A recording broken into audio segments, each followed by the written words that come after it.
Assalamualaikum warahmatullahi wabarakatuh.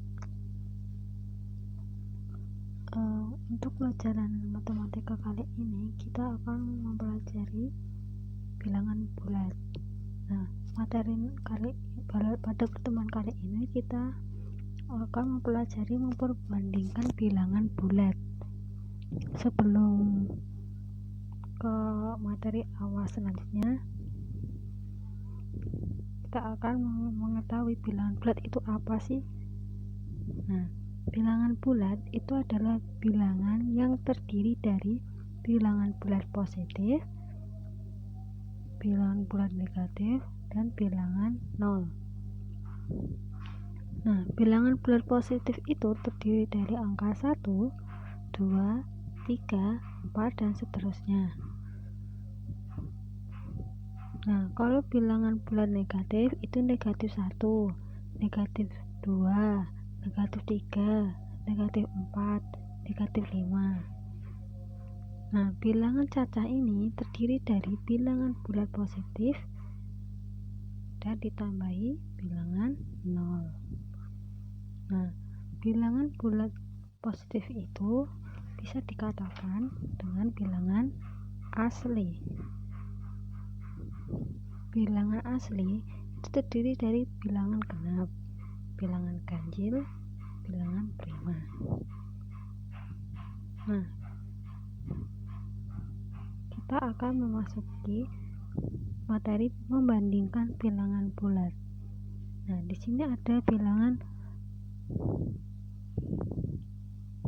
6.123.987. Nah, bilangan tersebut terdiri dari angka 1, 2, 3, 6, 7, 8, dan 9. Nah, angka 6 ini pada posisi jutaan. Terus angka 1 pada posisi ratusan ribuan.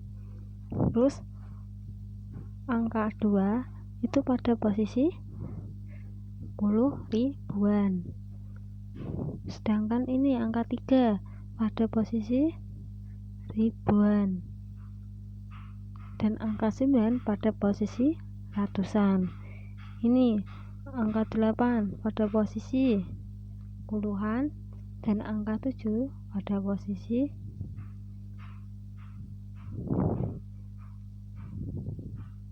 satuan.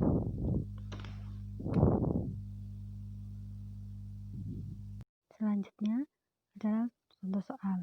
Lebih besar mana antara angka ini sama ini? Yuk, bisa dibaca sendiri.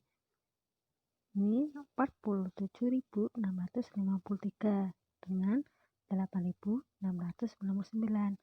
Jelas lebih besar 47.653. Nah, tekan yang ini. Lebih besar mana antara angka ini sama ini? Ini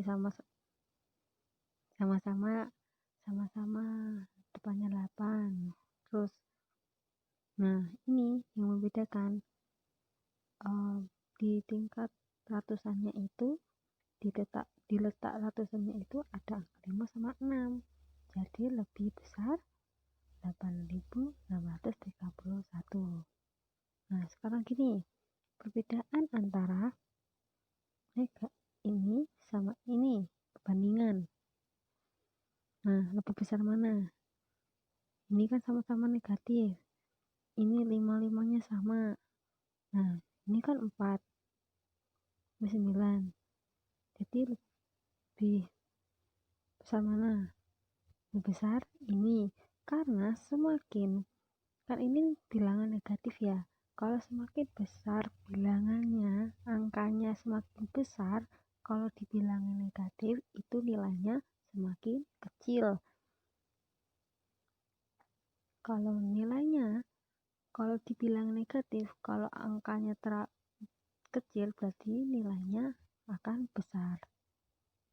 Jadi angka ini sama angka ini, lebih besar angka ini daripada angka ini.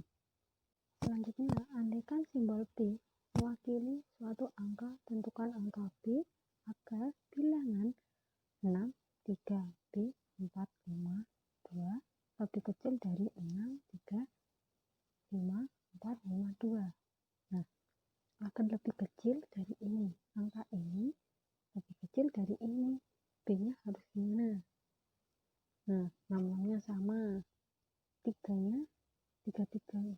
Ini angka 3-nya sama. Nah, ini angka ini 5. Nah, agar ini lebih kecil ini gimana? Nah, jawabannya B harus lebih kecil dari 5 agar bila ini lebih besar daripada ini. Nah, karena posisi B pada nilai ribuan, posisi 5 juga ada di nilai ribuan, maka B harus lebih kecil dari 5. Nah, selanjutnya, andaikan simbol C mewakili suatu angka, tentukan angka C agar bilangan C 45279 lebih kecil dari 6, 3, 5, 4, 5. Jelaskan. Nah, kita permisalkan dulu ya. Misal C ini adalah 5. Misal C ini adalah 5. Nah, angka ini sama ini. Apakah 5, 4, 5, 2, 7, 9 itu lebih kecil dari 6, 3, 5, 4, 5? Jelas dia lebih besar karena ini dia, misal kita baca 500.045 279. Nah, ini kan terus ini, sedangkan yang ini 63.545. Jadi lebih besar yang ini. Nah, selanjutnya kita misalkan si C ini adalah 1. Kita misalkan C adalah 1. Apakah dia lebih besar? Apa dia lebih kecil dari ini? Jelas dia lebih besar. Nah, kita misalkan lagi. Nah, kita tambahin min. Nah, min sama ini lebih besar mana? Dia akan lebih kecil apa lebih besar? Akan lebih kecil. Jadi jawabannya itu C-nya harus negatif angkanya agar dia lebih kecil dari 63.545. Nah, yang lain ini. Nah, ini negatif 2. Negatif 245.279 dibandingkan sama yang ini. Dia lebih kecil. Nah, jadi jawabannya C-nya ini harus angka negatif agar dia lebih kecil dari angka ini. Nah, cukup sekian dari pertemuan kali ini. Wassalamualaikum warahmatullahi wabarakatuh.